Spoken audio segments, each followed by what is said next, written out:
Suntem în Gheorgheni și după cum puteți observa în spatele meu, peisajul este absolut de vis. Sunt aici cu domnul Baraj, care este omul ce a decis să investească în Gheorgheni.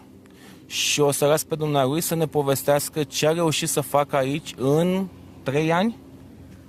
4, să zicem 4. 4. Povestiți-ne. Suntem la... Bună ziua, suntem în județul Harghita Gheorgheni, la vârful Pângăraț, la păsul Pângăraț. În 2020 am deschis restaurantul cu care am pornit și după 23 de trăit în Ungaria ne-am gândit că ar trebui să investim aici, că am văzut că este o posibilitate foarte mare. Am văzut că oamenii n-au unde să distreze, unde să se odihnească. Nu departe de noi este Lacul Roșu, care este un... naturală? Da, foarte senzațional. Suntem la 11 km și așa ne-am decis că, și așa am văzut că oamenii vin, mănâncă un cârtușcolat și pleacă mai departe. Și am zis că aici trebuie investit, că este potențial, oamenii au nevoie de altceva decât este acum și am decis că investim aici și așa a început totul.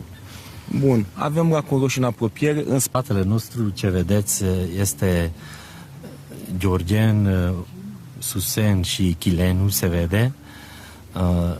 Un peisaj foarte frumos care atrage pe toată lumea și ori bea cafea, ori mănâncă, dar toată lumea se oprește și face un selfie. A devenit un punct de atracție, dar oamenii poate, cu siguranță sunt mulți care încă nu știu și încă n-au auzit de Oxigen. Precis. Și atunci, haideți să le povestim. Ați deschis restaurantul. Apoi, ca să atrageți mai mulți oameni, ce ați făcut? După ce am deschis restaurantul, am început cu un parc de distracție, cu care este elementul principal, o pârtie de bob, care aproape de 2 luni am deschis, care are o atracție foarte mare.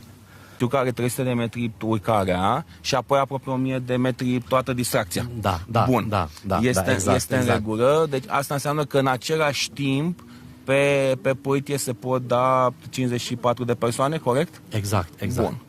Și apoi, ați deschis pârtia cu 2 luni. Parcul de distracții poate să ducă până la o capacitate de aproape 700 de persoane. Mai mult de 700 de persoane, da. Bun. Exact.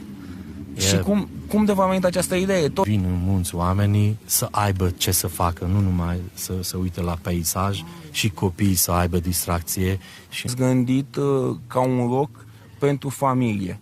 Să vină familia cu copii și pentru familii, corect? Exact. Deci sunt distracții și pentru familii care vin cu copii, dar și pentru adulți care vor să se bucure de o escapadă sau de o vacanță. Exact. Bun. Aveți, bineînțeles, și cazare. Povestiți-ne. Aveți hotelul, am văzut că construiți acolo ceva în spate. Da, trebuie să știți povestea. Facem 35 de căsuțe în pădure.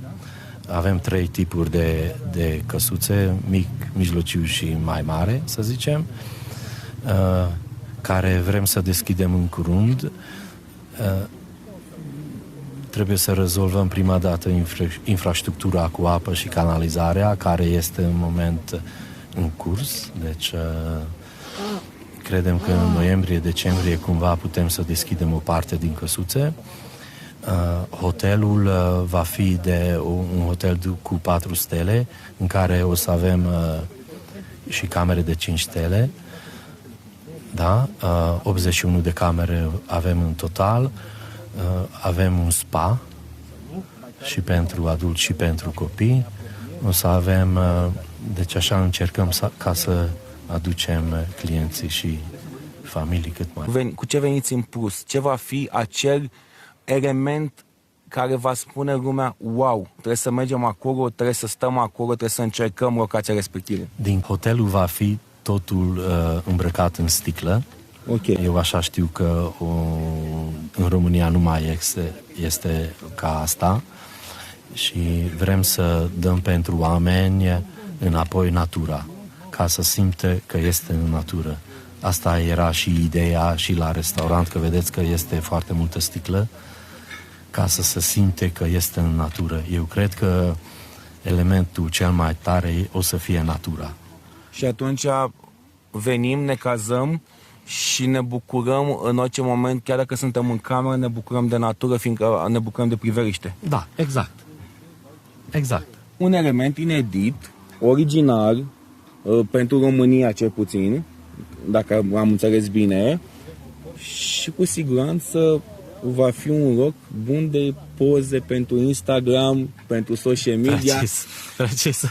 Mai ales pentru dumneavoastră, da. Pentru toată lumea, fiindcă, vă dați seama, acest material o să vadă lumea, o să vadă acolo. Oxygen Resort în Gheorgheni, da? Și o să vadă poze, o să vadă filmări, o să vadă toată lumea de aici check-in și o să zică ce spectaculos, trebuie să mergem și acolo, trebuie să încercăm și această experiență. Asta vrem. Așa să simtă lumea. Ne-a spus și am văzut că v-ați apucat să construiți niște căsuțe. Doar că nu sunt căsuțe, sunt niște căsoaie. Explicați, a spus că sunt 3 tipuri. Explicați-ne care este treaba cu ele. Da, sunt 3 tipuri de căsuțe care un pic mai dificile cum este, eu așa cred. Și cum ați văzut din afară, o parte din ele este învelit cu un inox lucios oglindă, că oglinda dispare în natură și asta era intenția ca și căsuțele astea să zicem că dispar în natură și restul este învelit cu o tablă aproape neagră, cu priveliște foarte mare, cu o sticlă foarte mare pe un peisaj foarte frumos. Cele 3 tipuri de căsuțe sunt de la 34 de metri pătrați până la 70 și câteva de metri pătrați. Deci nu e o căsuță chiar atât de mică, e o căsuță mai mare, da. Da. Cea mai mică căsuță câte persoane poate să găzduiască? 2 persoane. 2 și cea mai mare? Noi așa zicem că ori 4, ori 5, deci o familie ca să poată liniștit să stea. La căsuțele mai mari, separat, o să fie și camere, deci nu într-o bungalow, cum se zice. Căsuțele astea o să fie tip minimalist. Vorbim de sustenabilitate, vorbim de ecologic? Și de ecologic, deci și la para de duș, să zicem, vorbim despre, nu știu, pe un minut, nu știu cât, 7 litri de apă trebuie să curgă, la noi o să curgă 3 litri, da, simțiți că curge 7. Deci trebuie să avem grijă de natură, că suntem pe vârful muntelui și este dificil aici apa și canalizarea și totul, deci ne gândim în verde, cumva, ca să fie. O gândire verde, sustenabilă și prietenoasă cu natura. Da, asta încercăm, da. Dacă am înțeles corect, toate căsuțele acestea sunt unicat. Ele sunt construite pe niște piloni, Da, exact. separate, cu intimitate și având o priveliște absolut impresionantă.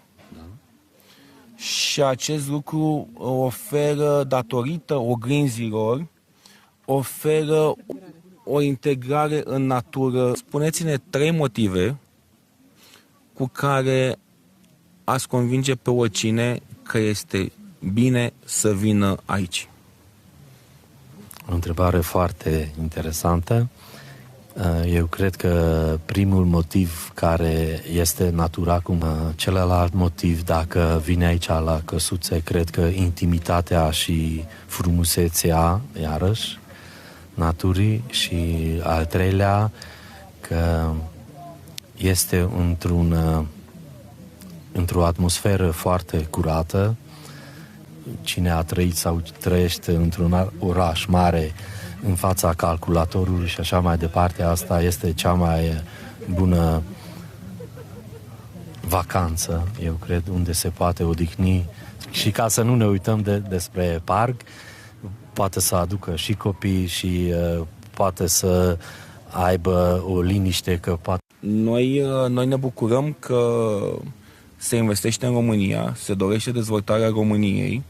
Ne bucurăm că după 23 de ani, Da. 23 de ani de plecat în străinătate, ați hotărât să vă întoarceți și să faceți ceva aici. Și noi cumva am ajuns la început.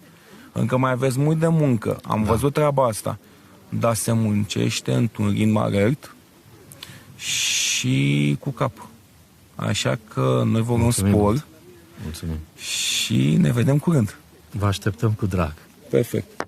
Dragilor, aici punem punct. Oxygen Resort la Gheorgheni, județul Harghita, absolut senzațional pe peisaj.